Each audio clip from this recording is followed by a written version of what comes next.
Hello everyone, কথা ধারাবাহিকের আজকের পর্বে দেখতে পারবেন এভি তার বাবা সমীর গুহকে বলে যে আপনি আমার মাকে তো সব কথা বলতে পারতেন, তাহলে আজকে এই দিনটা দেখতে হতো না। আসলে স্বামী স্ত্রীর মধ্যে যে সম্পর্কের মধ্যে বিশ্বাস থাকে না, সেই সম্পর্কটাকে আমি সম্পর্ক বলেই মানি না।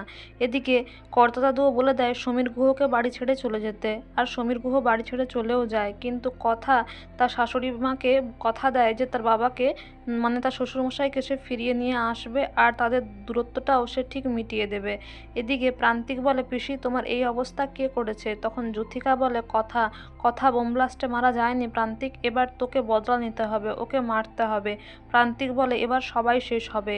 এদিকে জগৎ ব্রহ্মপুরের উদ্দেশ্যে সবাই বের হয়, খুব খুনসুটির মুহূর্ত দেখা যায়। কিন্তু এভি বলে, আমি আমার বোনদেরকে নিয়ে গাড়িতে বেরিয়ে যাব। তারপর কথা সে কর্তা দাদুর গাড়িতে উঠতে চায়, কিন্তু ছোটকা এসে করে তাকে জোর করেই এভির গাড়িতে বসিয়ে দেয়। তারপর এভির রাগ হচ্ছে দেখে কথা বলে, অসুবিধা হলে আমি এই গাড়ি থেকে নেমে যাচ্ছি। কিন্তু কথার এই কথা শুনে এভি বলে, মানে জুনি আর অর্ণা প্রিয়াকে কথা শোনায়, বলে যে বসছে তাকে সিট বেল্টটা পরতে বলো, কেউ পরাবে না, আর যেন কোনো পাগলামি না করে।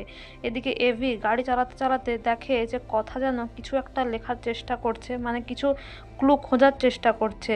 আসলে পুরীর খাজা বিতরণ করা হবে, ওয়ার্ল্ডে পুরীর খাজা বিতরণ করা হবে, এই যে ক্লুটা মেলানোর চেষ্টা করছে কথা। এদিকে সবাই জগৎ ব্রহ্মপুরে এসে উপস্থিত হয়, আর পুরোহিত মশাই তো খুব খুশি হয় কথাকে দেখে, বলে জগতের টানে তোমাকে সেই ফিরে আসতেই হলো কথা মা।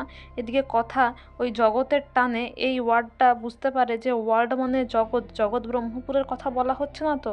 তারপর সে এসে সবাইকে বলে যে জগৎ ব্রহ্মপুরেই নিশ্চয়ই কিছু একটা হবে, কিন্তু পুরীর খাজা বলতে কি বলা হচ্ছে। এদিকে এভি তার ল্যাপটপটাকে বাতাস দিয়ে ঠান্ডা করতে থাকে, কারণ ল্যাপটপটা গরম হয়ে যায়। অঙ্কিত বলে, কিছু তো বল, হেল্প কর। তারপর কথা বলে, যে যা জানে সেটা বলাই ভালো, বিপদটা একার নয় সবার। এদিকে এভি বলে, পুরী বলতে প্রথমে কি মাথায় আসে? তখন কথা বলে, পুরী মানে জগন্নাথ দেব, রথযাত্রা, প্রসাদ, তার মানে ওয়ার্ল্ডে পুরীর খাজা বিতরণ করা হবে, জগৎ ব্রহ্মপুরেই তার মানে ওই মানে গণহত্যা করা হবে ওই বন্দি ফুলের বিষ দিয়ে। এটা বুঝতে পেরে যায় কথা, আর সে বিনায়ক স্যারকেও ফোনে বলে। আর এভি বলে, চকচক করলেই যেমন শোনা হয় না, তেমন ছদ্মবেশ নিলেই গোয়েন্দা হওয়া যায় না। তো বন্ধুরা, এই ছিল আজকের কথা update. Thank you for watching the video.